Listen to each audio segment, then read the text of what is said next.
Then he grabs my arm and he like kind of, I don't know if he meant to, but he like Indian burned my arm. Like, you know, when you like twist somebody's skin in opposite directions.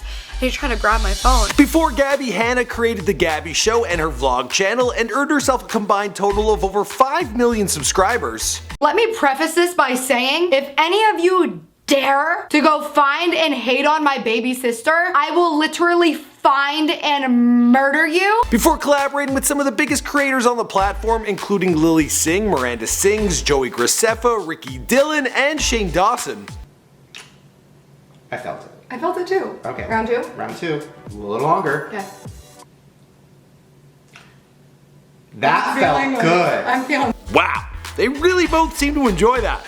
Look good. Before her online beef with RiceGum turned violent, with Gabbie showing her war wounds to her fans and evidence that he grabbed her phone and smashed it. You can like see a little bit of the line right here where he was like holding me down and like kind of like I don't know. Kind of like, I don't know if you can like see the marks here. Not this. This is from an oatmeal thing, but it says sorry for the phone. Sent me another for $9.99, said sorry for the phone. Sent me another one for $101 and said sorry. Gabbie grew up in a big family in Pennsylvania, a ruckus kid with an over-the-top personality. After getting a degree in psychology, she was working as a waitress when she discovered an app that would change her life forever. And believe it or not, that app was Vine. Now Gabbie, I gotta give you a shout out because you share the same name as my beloved aunt, who's my dearest and dearest friend. Both have dogs, same birthday.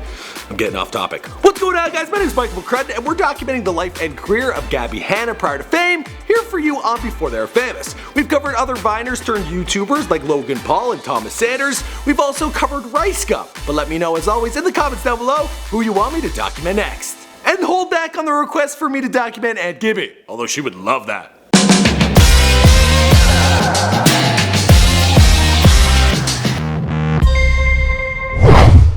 Gabrielle Jeanette Hanna was born on February 7th, 1991. She was born and raised in Newcastle, Pennsylvania. She's mainly of Lebanese, French, and Polish descent and grew up in a loving home with 6 siblings, 5 sisters, and 1 brother.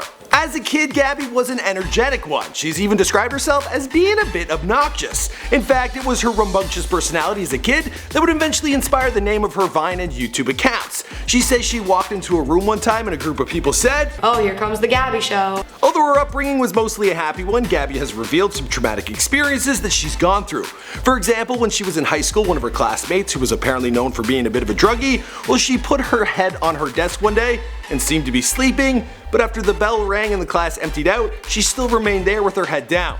Then this happened. They roll her over and she is completely blue. That is when the ambulances were called. That is when the school was put on lockdown. She was taken out, obviously, and she died that day. Yeah, that was pretty scary stuff, a more long-term issue that Gabbie has struggled with. Well, I'll let her tell you. I have, for a large chunk of my life, struggled with eating disorders. From a young age, Gabbie felt like she was fat, even though she wasn't.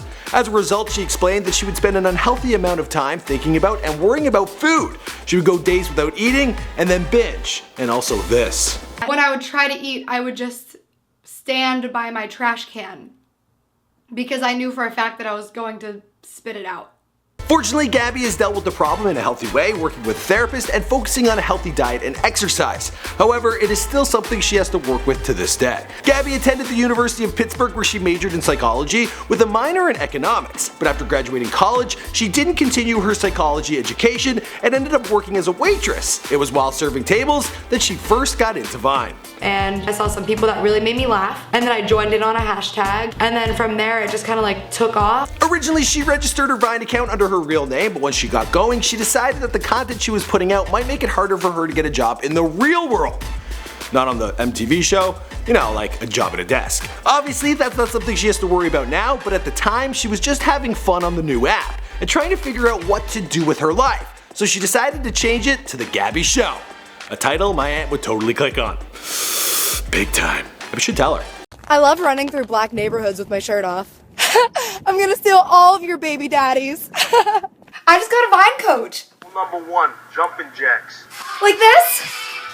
Just like that, just like that. Gabbie started blowing up online and garnered a large following. How big? Well, she had 4.9 million followers and over 3 billion loops. But being on Vine was not exactly a stable career option because, well, the platform would go on to die in 2016. Fortunately, Gabbie had the foresight to expand beyond the platform. She built a Facebook page, got on Snapchat, Twitter, and Instagram, and she continues to have a large following on those platforms as well. For example, she has an impressive 2.7 million followers on Instagram at the time of this recording.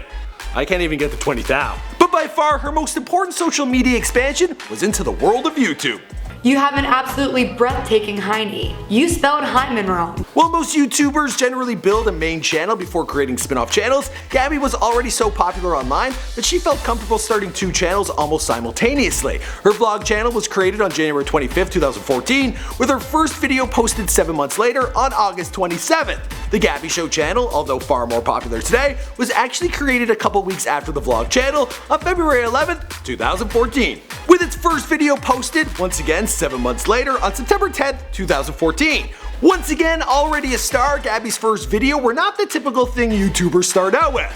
For me, it was like a host demo. For her, it was an Ask Gabbie Q&A. And then on her vlog channel, it was a Vine compilation. I mean, she already had the content, it was now time to make some bank. Siri, take me to Taco Bell. And destination on right. I said Taco Bell! Both channels grew steadily over time as her fans from Vine discovered her on YouTube, and one can assume, well, new fans found her as well. But the steady rise on YouTube didn't come without some backlash.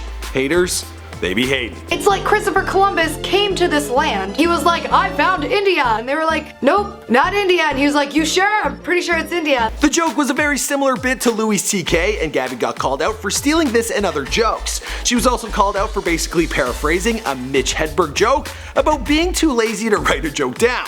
And a one-liner tweet by Bo Burnham about the movie Remember the Titans. One of the people who called Gabbie out for the joke thieving was RiceGum. So she copies people's jokes word for word, and she's like the biggest hypocrite ever. So if anything, we shouldn't respect her. Gabbie responded in a video called Let's Talk About Stealing Jokes. I heard it, and I fucking said it. But I will say that it was not intentional. Basically, on all the examples of jokes she stole, she admitted to stealing it, but not to intentionally stealing it. She saw the joke at some point, then the idea bubbled up in her mind later, and she didn't realize she was remembering it. She thought she was making it up. Honestly, that seems pretty reasonable. It's not like she stole all her jokes and built her career on that. If you think that I steal jokes, fuck yeah, you're right. Of course I fucking steal jokes. Are you out of your fucking mind? In the meantime, RiceGum had his own scandal about having a ghostwriter, and all this would come to head during a confrontation at a YouTube creators party, with both RiceGum and Gabbie in attendance. According to Gabbie, she decided to try and squash their YouTube beef with a fun interaction on Snapchat, where the two of them would rap together. Hey, RiceGum! I just challenged you to a live battle on Snapchat. Would you do it? No. Live rap battle. Why wouldn't you do it? Nah, I don't want to do it. RiceGum was not interested in having a rap battle and saying no. Gabbie tried to egg him on by mentioning his ghostwriter scandal. What happened next is not exactly clear, but there is agreement that he took her phone and smashed it on the ground. Kinda like this. I threw it on the ground. The way Gabbie tells it, he grabbed her, twisted her arm, and in the process, they struggled, and she was left with several scratches. According to RiceGum, he barely put his hands on her, and in the original telling of the story, she said he hit her, but later clarified that she didn't mean he punched her. RiceGum is mainly focused on the word hit to claim she's lying. Basically, this is what happened according to RiceGum. I did not hit her. It's not true. It's bullshit. I did not hit her. I did not. Oh, hi, Mark. Now obviously the fans of each YouTuber are probably going to stick up for the YouTubers they like more, and commenters seem split. Let's see what my buddy Keemstar has to say about the whole scuffle. If she continues to say that you are hitting her, are you going to take legal action against her? Wait, what? He seems to be signing with RiceGum. Okay, how about Phil DeFranco? Which, by the way, the destruction of property is one of the most overlooked parts of this story. That is a crime. Google criminal mischief. So if Gabbie filed charges, he could actually be found guilty, and that is punishable by up to a $10,000 fine and up to 1 year in county jail. Okay, it looks like we've got a tie. Let's just see what Ja Rule has to say about this. Who gives a fuck what Ja Rule thinks at a time like this, nigga? This is ridiculous. Alright, if he's not gonna weigh in, I guess we'll never really know what to think about this situation.